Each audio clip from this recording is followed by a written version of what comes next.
não adoto nenhum tipo de posição pré-determinada com relação à análise do que seja a nova ordem mundial, né? Se tem a palavra nova, é porque se refere ao que? Uma nova estrutura política, econômica e social do mundo, né?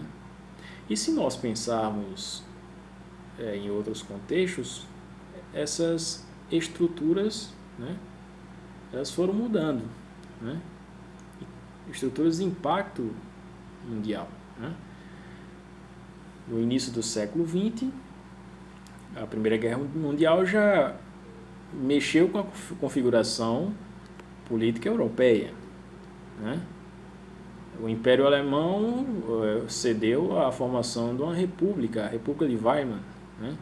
Aí, em 1933, né, com a ascensão de Hitler e do Partido Nazista, aí essa república ela finda, né?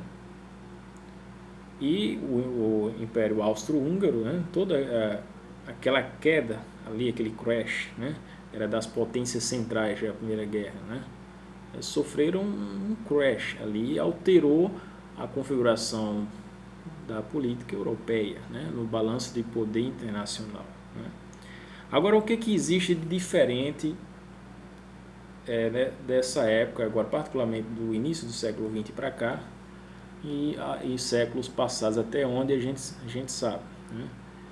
É que essa mudança da configuração geopolítica ela está sendo muito mais profunda do ponto de vista assim de mexer realmente com todo o globo, né? Com todos os estados, nações, né? Porque a interligação entre as nações elas ficaram cada vez mais robustas, um jogo muito intrincado, né? Não só do ponto de vista econômico, mas do ponto de vista de afinidade de interesses estratégicos e políticos ali, né? Um exemplo básico recentemente, por exemplo, foi a criação dos BRICS, que isso aí já segue uma orientação, digamos assim, ideológica diferente de outras alianças, né, com os Estados Unidos, né, com outros países relativos à potência norte-americana, né? Então existe algo diferente, sim, né? E existe de um modo até um pouco mais, como é que eu poderia dizer, mais amplificada a repercussão das decisões políticas e econômicas dessas potências estrangeiras, né, maiores com relação às demais no mundo, né? O paradigma de república, né, invadiu, né, todo o cenário político internacional, né? Tudo aquilo que foi germinado na época da Revolução Francesa acabou adquirindo uma espécie de pedra angular, né, para a formação do ideário político das nações, não só na Europa, né? Então veja que existe sim algo muito diferente de séculos, por exemplo, o século XV, o século XIV, né? Quando a gente começa a entrar ali no período da Revolução Francesa e começa a analisar século XVIII, século XIX, século XX, principalmente agora no século XX, com as duas grandes guerras, nós notamos uma mudança drástica, né?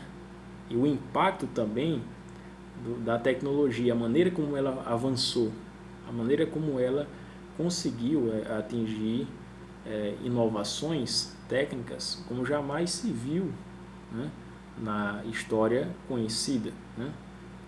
E isso é o que vai diferenciando, né, toda a maneira como a gente deve perceber a direção dessas mudanças, né? Porque não é fácil, né? Mas, como eu já falei, eu não adoto nenhuma posição pré-determinada para dizer se a expressão da nova ordem mundial é uma expressão correta. Enfim, eu costumo utilizar a expressão mas essa expressão ela significa essencialmente essas mudanças, né, drásticas, né, do orbe geopolítico, de tal modo que vai criando de um modo institucional, né, uma espécie de equalização dos paradigmas da economia, do direito, né, das relações comerciais no mundo, né?